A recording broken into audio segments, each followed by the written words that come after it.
Hello नमस्कार, मी अनघाने आपल्या YouTube चॅनलमध्ये तुम्हा सर्वांचं अगदी मनापासून स्वागत आहे। तर जे सबस्क्रायबर्स मला रेग्युलरली फॉलो करतात त्यांना माहीतच असेल की आपल्या या चॅनलवरती सध्या ट्रॅव्हल रिलेटेड व्लॉग्स येत आहेत। तर मी कोल्हापूरला गेले होते आणि तिकडचे सगळे मी व्हिडिओज जे काय आहेत, शॉर्ट्स असतील किंवा लॉंग फॉर्मॅटमधले, ते आता सध्या अपलोड करते। तर याआधी कोल्हापूर दर्शन पार्ट 1 व्हिडिओ आपल्या चॅनलवरती ऑलरेडी अपलोड केलेला आहे आणि छोटे छोटे शॉर्ट्ससुद्धा मी अपलोड करते। त्यांना तुमचा चांगला रिस्पॉन्स येतो आहे, त्याबद्दल थँक्यू सो मच। त्याचबरोबर हा जो व्हिडिओ आहे हा कोल्हापूर दर्शन पार्ट 2 आहे। सो असे छान छान व्हिडिओज बघण्यासाठी चॅनलला जर तुम्ही अजून सबस्क्राइब केलं नसेल तर प्लीज डू कन्सिडर सबस्क्राइबिंग। आणि ज्या सबस्क्रायबर्सने ऑलरेडी सबस्क्राइब केलं त्यांना थँक्यू सो मच। आता जास्त वेळ न घालवता बघूयात आपण कोल्हापूर दर्शन पार्ट 2। कोल्हापूर दर्शन सिरीजमध्ये तुम्हा सर्वांचं अगदी मनापासून स्वागत आहे। तर कोल्हापूर दर्शन पार्ट 1 जो व्हिडिओ केला होता त्यामध्ये आपण खूप छान आणि मस्त अशी ठिकाणं पाहिली होती। त्याचबरोबर आजचा जो व्हिडिओ आहे तो आहे कोल्हापूर दर्शन पार्ट 2। या व्हिडिओमध्ये सुद्धा आपण अशा ठिकाणी जाणार आहोत जिथे मनाला अगदी शांत, समाधान आणि सुखद असा अनुभव मिळणार आहे। तर सकाळी आम्ही लवकर घरातून बाहेर पडलो आणि पहिलं ठिकाण जे आपण बघणार आहोत ते आहे श्री क्षेत्र नृसिंहवाडी। तर या जागेला आपण नरसोबाची वाडी असंही म्हणू शकतो। थोड्याच वेळात आपण नरसोबाच्या वाडीला पोहोचणार आहोत आणि हो, नरसोबाच्या वाडीला उतरल्यानंतर ना आपल्याला गाडी थोडं लांबच पार्क करावी लागते। मंदिरापासून पार्किंग ते थोड्या अंतरावरती आहे। तर तुम्ही बघू शकता दोन्ही बाजूला छोट्या मोठ्या अशा दुकानं आहेत, काही भोजनालय आहेत आणि इथलं मार्केटसुद्धा छोटंसं छान आहे। तर असं आपण बघत बघत इथून आपण मंदिरापर्यंत जाऊ शकतो। तर दोन्ही बाजूला तुम्ही जेव्हा बघाल ना तेव्हा तुमच्या लक्षात येईल की इथे वेगवेगळ्या पद्धतीचे असे दुकानं आहेत। तुम्हाला आठवणीच्या काही वस्तू घ्यायच्या असतील तर त्यासुद्धा तुम्ही इथून घेऊ शकता। त्याचबरोबर भरपूर प्रसादाची दुकानं आहेत, फुलं, हार, पूजेचं साहित्य सगळं तुम्हाला इकडे आरामात मिळून जाईल। छोटी मोठी काही शॉपिंग करायची असेल तर तीसुद्धा इकडे तुम्ही करू शकता। तर असं हे आपण दुकान पाहता पाहता, मार्केट बघता बघता कधी आपण मंदिरापर्यंत पोहोचतो हे आपल्यालाच कळत नाही। तर इथे तुम्ही बघू शकता भरपूर पद्धतीचं प्रसाद आहेत किंवा बाकीच्या गोष्टी आहेत ना त्या सगळ्याच अवेलेबल आहेत आणि दुकानंसुद्धा खूप जास्त आहेत। तर इथे ना श्री दत्तगुरूंची मूर्तीसुद्धा खूप छान मिळते आणि त्याचबरोबर मिठाई आहे, कंदी पेढे असतील किंवा कुंदा असेल तर ह्या सगळ्या गोष्टी तुम्हाला इथे मिळतील। मंदिराच्या आतमध्ये सहसा शूटिंग करायला अलाउड नसतं, त्यामुळेच मी विचार केला की तुमच्यासोबत नरसोबाच्या वाडीचा आसपासचा जो परिसर आहे ना तोच आपण शेअर करूया। कारण काय, हा परिसर बघता बघता मंदिर कधी येतं ते तर कळतच नाही। त्याचबरोबर इथे एक भक्तिमय आणि वेगळंच असं वातावरण असतं। तर आम्ही ना रविवारी इकडे गेलो होतो, त्यामुळे सुट्टीचा दिवस होता, तर खूप गर्दीसुद्धा होती। भरपूर लांबून दुरून असे भाविक येतात दर्शनासाठी। लोकांच्या गर्दीमुळे हा परिसर पूर्ण असा भक्तिमय झालेला आहे। त्याचबरोबर लोकांची गडबड आहे, ये-जा आहे, भरपूर आवाज देखील आहे। पण हे सगळं वातावरण ना खूप छान वाटतं आणि हे सगळं बघत जाता जाता मंदिर जवळ येण्याची जी चाहूल आहे ना ती सुद्धा एकदम उत्साहवर्धक आहे।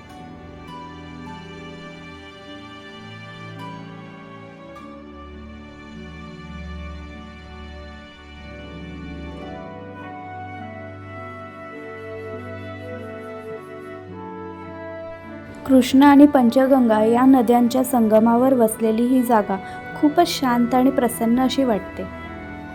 इथलं हवा, पाणी आणि आसपासचं जे वातावरण आहे ना त्यामुळे मनाला आपोआपच शांतता मिळते। तर आता दर्शनासाठी ही लाईन लावलेली आहे।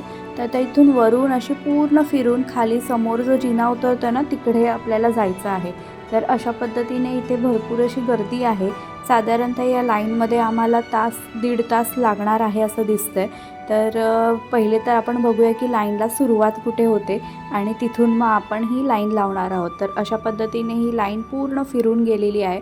इथून खालूनच सुरुवात झाली आहे, त्यानंतर वरती पूर्ण ही लाईन अशी फिरली आहे आणि मग खाली गेलेली आहे।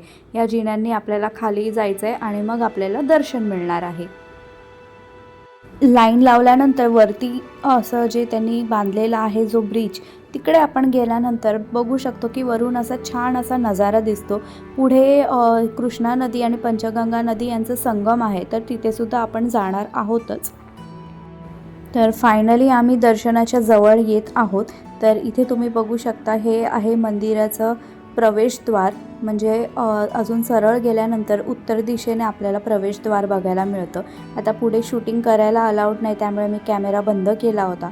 आणि दर्शन झाल्यानंतर आम्ही इथे कृष्णा नदी आणि पंचगंगा नदीचं संगम जे आहे ना ते पाहायला आलो आहोत. तर तुम्हाला जर का इथे अंघोळ करायची असेल, हातपाय धुवायचे असतील तर ते सुद्धा इथे आपण करू शकतो.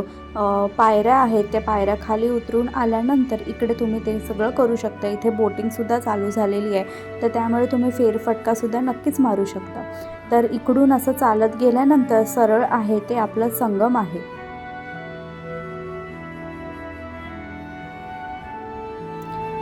तर इथे आपण असं चालत आल्यानंतर इकडे जे लांब सरळ दिसते ना, तिथे आपल्याला संगम पाहायचा असेल तर आपण जाऊ शकतो.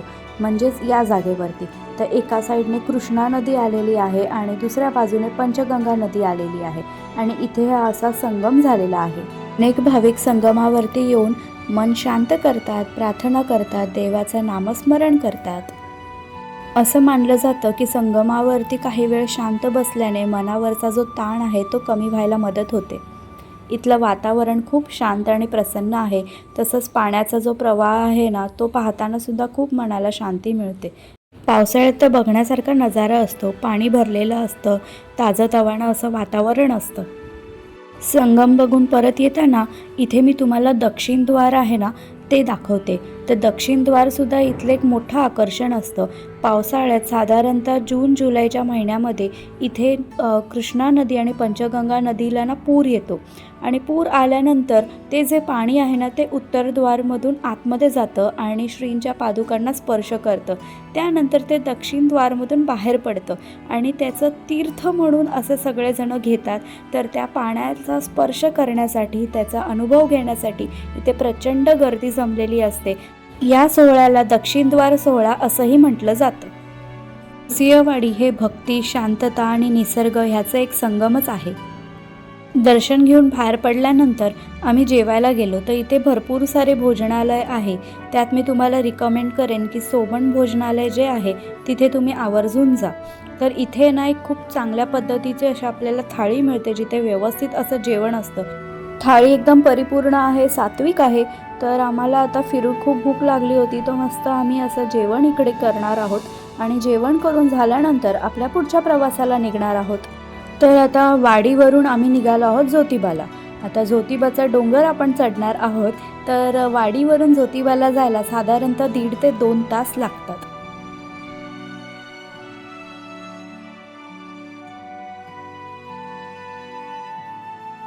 ज्योतिबाच्या डोंगरावर पोचताच आपल्याला ज्योतिबाचं मंदिर आणि आसपासचा परिसर पाहायला मिळतो.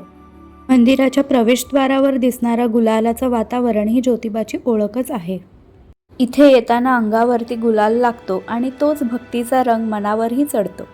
हा आहे मंदिराचं मुख्य प्रवेशद्वार.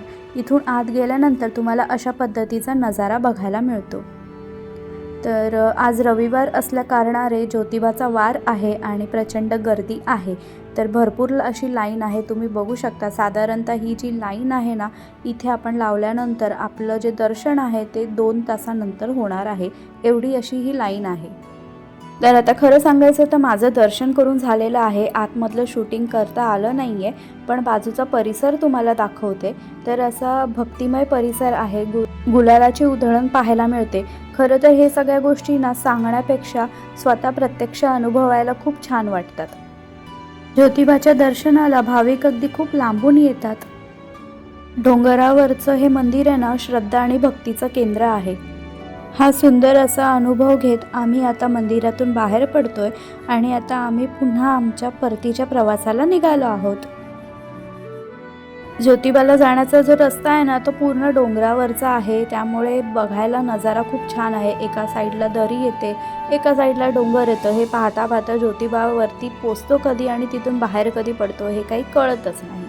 तर आता फिरता फिरता आम्हाला लागली भूक. सो परत जाताना आम्ही इथे ट्राय केली, ती म्हणजे ऑथेंटिक कोल्हापुरी मिसळ. येस, कोल्हापूरला आल्याने मिसळ खाल्लं नाही असं होणार नाही. तिखट झणझणीत मस्त अशी कोल्हापुरी मिसळ आम्ही खाल्ली आणि इथे अनिकेतला सुद्धा मिसळ भरपूर आवडलेली आहे. तुम्ही बघू शकता, कलर टेक्स्चर एकदम भारीच, बघूनच तोंडाला पाणी सुटते. तर येस, कोल्हापूरला आल्यानंतर मेजर जागा जसे कवर केले तसेच खाण्याचे सुद्धा बऱ्याच गोष्टी कवर केलेल्या आहेत. त्यातलीच मिसळ हा एक भाग आहे. तर हो, आता आम्ही आजचा दिवस आणि आजचा व्हिडिओ आहे ना तो इथेच थांबवतो. तर असा हा आमचा कोल्हापूर दर्शन पार्ट 2चा व्हिडिओ आहे. आणि व्हिडिओ आवडला असेल तर तुम्ही चॅनलला लाईक, शेअर, सबस्क्राईब जरूर करा. आणि हो, जरा थांबा, आमचा कोल्हापूरचा प्रवास इथे संपलेला आहे, पण आमची ट्रिप अजून संपलेली नाही आहे. तर कोल्हापूरनंतर मी पुढे अशा ठिकाणी जाणार आहे जिथे निसर्गरम्य वातावरण पण आहे, भक्तिमय वातावरण पण आहे, त्याचबरोबर मनाला शांततासुद्धा मिळणार आहे. तर मी ती जागा आता रिव्हील नाही करणार आहे. तुम्हाला जर पुढचे व्हिडिओज बघायचे असतील तर चॅनलला सबस्क्राईब करा आणि त्याचबरोबर बाजूची बेल आयकॉन आहे तीसुद्धा प्रेस करा, म्हणजेच मी कुठे जाणार आहे आणि पुढचे व्हिडिओज काय आणि कधी येणार आहेत ते तुमच्याकडनं मिस होणार नाहीत. तर भेटूयात पुढच्या व्हिडिओमध्ये. तोपर्यंत बाय बाय, टेक केअर.